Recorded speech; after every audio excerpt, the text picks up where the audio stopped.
And the COVID-19 pandemic is accelerating this whole process.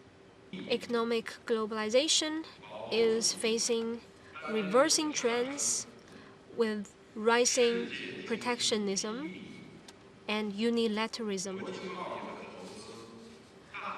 The world economy is weakening with decreasing international trade and investment. International economy, science and technology, culture, security and politics are all undergoing profound adjustments. Let's get some analysis on this story. Einar Tangen is a China analyst, and he joins me now from Beijing. Einar, thanks so much for joining us here at TRT World. First of all, it seems to me that Chinese President Xi Jinping wanted to send many messages during his visit to Shenzhen. Yeah, I think the important thing is to kind of separate them out. The overriding message here was that he wants to craft a Chinese national identity.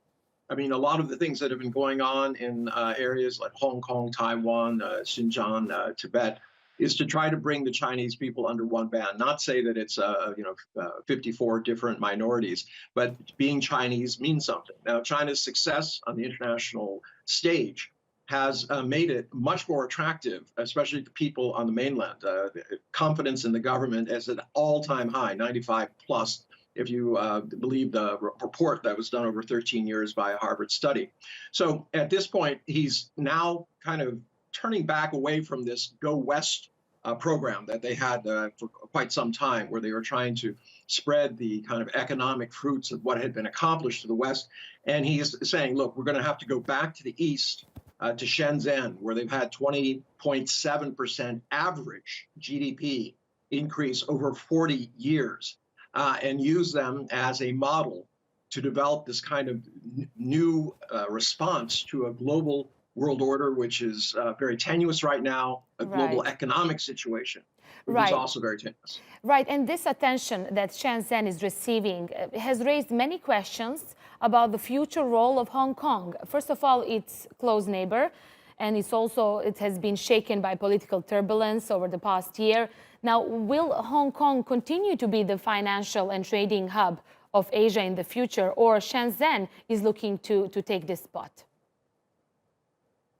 Well, you have to remember, this is a major nation, 1.4 billion. It's not going to have one financial center. It will have a number of them, everything from Beijing to Shanghai, Shenzhen, and also Hong Kong. And remember, this idea that somehow Hong Kong is expendable is nonsense. They don't want to, strand 7 million people out on a rock in the middle of the ocean.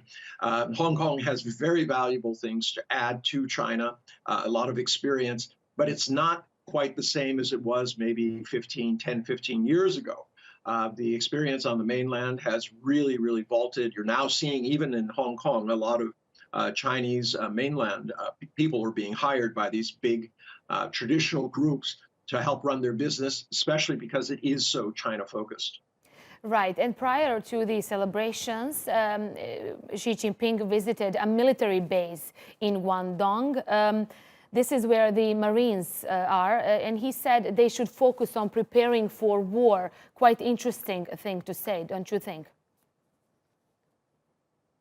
Well, I mean, given the political tensions around the world today, whether it's in Africa, South America, the Middle East, and even in Europe and America, it is very prudent to be aware that you have to be able to willing to project some strength.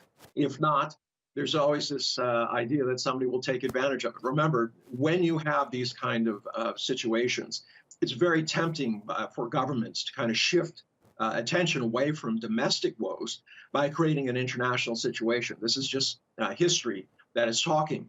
So at this point, I mean, Xi wants to make sure that the world knows that China is not easy pickings. Okay, Einar Tangen, China analyst, live for us from Beijing. Thanks so much, Einar, for that insight for us here at TRT World.